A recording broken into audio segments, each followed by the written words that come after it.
Stand by to launch FanStream Sports. 3, 2, 1. Let's start. Hello, sports fans. Welcome to FanStream Sports. Nothing but pure sports. Hey there, everybody. I'm Milan Jordan. Welcome back to the MMA Daily Blitz, brought to you by FanStream Sports, powered by DSP Media.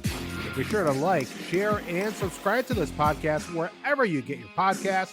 You also check out our YouTube page. You can follow me on Twitter as well, at Milan Jordan. All right, a couple of fighters in a conversation for MMA GOATs return to the octagon this weekend. But before I get to that, let's take a look back to last weekend in the world of mixed martial arts. One Fighting Championship held a couple of events in Bangkok, Thailand, including one on Prime Video 7.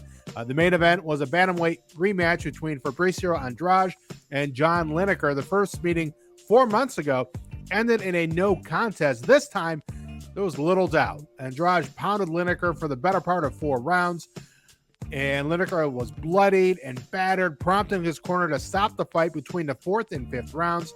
And Fabricio Andrade walks away with the undisputed 1FC Bantamweight Championship. Bellator was back in action as well, returning to Dublin, Ireland this past weekend for Bellator 291. The main event was for the Bellator Welterweight Championship between champion Yaroslav Amosov and interim champ Logan Storley. Amosov was the champ, but then went to fight in the war in his native Ukraine, so Storley won the interim belt in the meantime. But this fight was all Amosov. A near perfect performance, winning by unanimous decision to become the undisputed Bellator welterweight champion. Yaroslav Amosov is now a perfect 27-0 in his career, 8-0 in Bellator MMA. After the fight, Amosov said he's the best welterweight in the world and certainly has a strong case. His 27-fight win streak is the longest current streak in all of MMA. The UFC had a fight night card, I should say, at the Apex this past Saturday. The main event, it was Brendan Allen defeating Andre Muniz by rear naked choke in round number 3.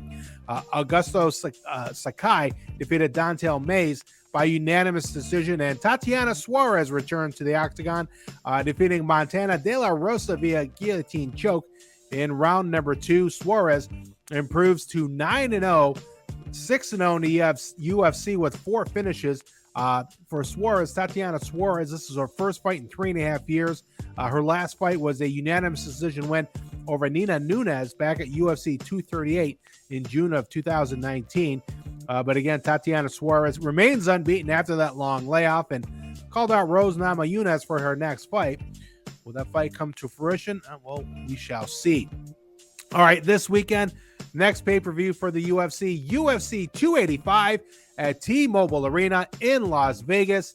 The main event is the return of Johnny Bones Jones for the vacant heavyweight championship. John Jones will make his heavyweight debut as he will take on number 1 contender Ciryl Gane.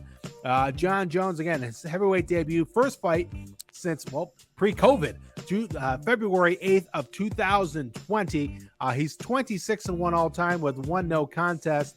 And, at light heavyweight, John Jones dominated that division. He certainly had the 84-inch reach advantage.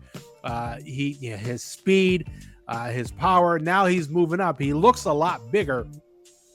And so maybe it might negate his speed, but might increase his power as well. So it'll be very interesting to see how he holds up in the heavyweight division. And Ciryl Gane, he has 8 finishes in his career. He's 11-1 overall, 8 finishes, 5 via knockout, 3 by submission.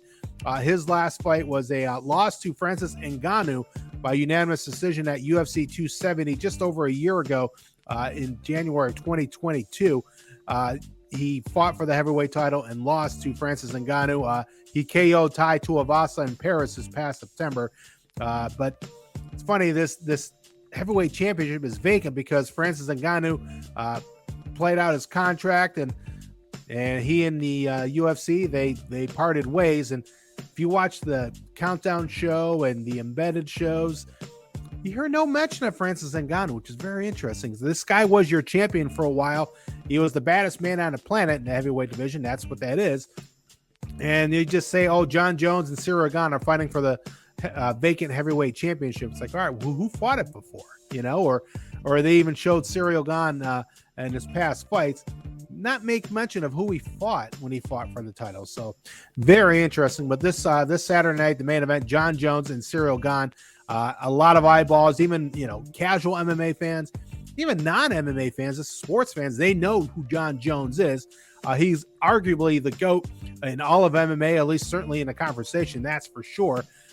He's had some issues outside the octagon, but I mean, for the last couple of years, he seems to be focused and back in fighting and back in the gym and focusing on that. So will we see the dominant Jon Jones that we saw at light heavyweight?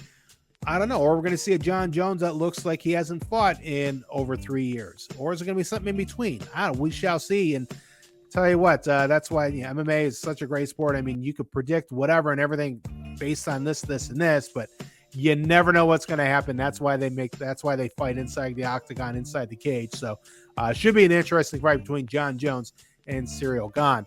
The co-main event is for the women's flyweight championship. The baddest woman on the planet, Valentina Shevchenko, is back in action as she will be defending her flyweight title, looking to do it for the 8th time. She takes on Alexa Grasso, who's number 5 contender. Valentina Shevchenko, 23-3, 8 wins by knockout, 7 submissions, 8 decisions.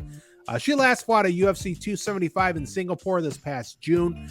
It was a split decision win over Tyler Santos, and maybe some people were seeing that, well, maybe Shevchenko, she could be had, and but nonetheless, she is a perfect 10-0 at flyweight and has 7 consecutive title defenses. That's the most of any woman in UFC history. She's going for number 8 this Saturday in Vegas, and Shevchenko, I mean, she's just ultra focused, laser focused, and just like I said, she's the baddest woman on the planet. So she might have a chip on her shoulder and heading into this fight as people, really doubting her and thinking, maybe her title reign will be coming to an end soon. But Shevchenko, she, again, going into the, as if this is Wednesday night when I'm recording this, in the interviews and all that, she seems like the same old Valentina Shevchenko, just ready to go and just really pick apart her opponent. But her opponent, Alexa Grasso, is coming off 4 straight wins, last one being a unanimous decision win over Viviane Araújo this past October. Alexa Grasso, 15-3, 4 wins by knockout, 1 submission, 10 decisions. So she has good cardio. She can go the distance. And, Valentina Shevchenko, she can do it all. She can end the fight quickly. She can submit. She can knock out. She can go the distance as well. So be a very interesting fight, and see which Valentina Shevchenko will come out on Saturday. And Alexa Grasso, for her, I mean, she might need to fight pretty much a near perfect fight or a perfect fight to defeat Bullet and her title reign. Elsewhere on the main card in the welterweight division, you got Jeff Neal taking on Shavkat Rakhmonov. Jeff Neal is 15-4, 9 of those wins coming via KO. Last time out, he knocked out Vicente Luque. Matter of fact, he's won his last 2 fights after dropping 2 straight to Stephen Wonderboy Thompson and Neil Magny. As for Rakhmonov, he is a perfect 16-0, 4-0 in the UFC. All 16 of his wins have been finishes, 8 submissions, 8 knockouts. Speaking of Neil Magny, Rakhmonov's last win was a submission victory over Neil Magny this past June. Elsewhere on the main card in the lightweight division, you got Mateusz Gamrot taking on Jalen Turner. Gamrot, 21-2 overall with 12 finishes. He's coming off a unanimous decision loss to Beneil Dariush at UFC 280 in October. That snapped a 4-fight win streak. He's going to look to get back in the win column. That's for Jalen Turner. 13-5. All 13 of his wins have been finishes. 3 of his 5 losses have been by knockout. So it's all, it's one extreme or the other for Jalen Turner. Only 2 of his fights have gone the distance, both of those losses. So Jalen Turner, he's looking to end this fight quickly. Maybe the longer the fight goes, that might favor Gamrot. Jalen Turner, he's coming off a submission win over Brad Riddell last July, lasted just 45 seconds. 2 of his last 3 wins have been first-round finishes.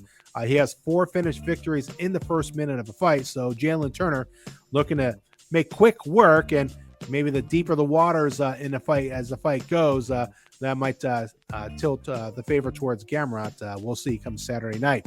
All right, in the opener of the main card at UFC 285, it's a middleweight clash. Bo Nickel, 27 years old, 3-0, wrestling phenom, making his UFC debut as he'll take on Jamie Pickett, a longtime fight veteran. Bo Nickel, he was a three-time NCAA Division I champion at Penn State, comes in with a lot of hype. He's making his UFC debut after appearing on Dana White's Contender Series. All 5 of Bo Nickel's fights, including 2 in the amateur ranks, have been first-round finishes. His longest fight, 2 minutes and 2 seconds. So, again, Bo Nickel comes with a lot of hype. They matched him up against Jamie Pickett, a 34-year-old who is coming off 2 straight losses, the last being a TKO loss last September. Then he was also choked out by Kyle Dawkins with 1 second left in the first round. So maybe they're setting things up here for that appears on paper at least, maybe a favorable matchup for Bo Nickel. But again, Jamie Pickett, he has 21 professional fights at 34 years old. So we'll see what happens come Saturday night. If, the hype train, if Bo Nickel lives up to the hype or if Jamie Pickett spoils his debut. All right, one other quick UFC note. Darren Till asked for and was granted his release from the UFC.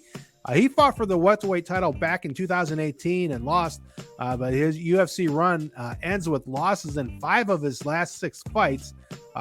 Last few fights he moved up to middleweight because he had problems cutting weight for a while at 170, so he fought at 185, and that's where his lone win was over his last 6 fights over Kelvin Gastelum, and that was his middleweight debut, but since then he's lost 3 in a row. Darren Till tweeted that he does have some big plans coming, but did not specify what. Bare Knuckle Fighting made some fight announcements involving a couple of former MMA champions. Former Bellator and UFC lightweight champ Eddie Alvarez will fight Chad Mendes in a 165-pound bout in April at BKFC 41, while another former UFC champion, Luke Rockhold, he'll also fight on that card against Platinum Mike Perry. So a couple of entertaining fights in the BKFC 41, again, come April. All right, folks, that'll wrap it up for this edition of the MMA Daily Blitz. As always, brought to you by FanStream Sports, powered by DSP Media. Please like, share, and subscribe to this podcast wherever you consume the podcast. Follow me on Twitter @LeonGordon. Enjoy the fights this week, and as always, thank you for checking out the MMA Daily Blitz. I will talk to you later.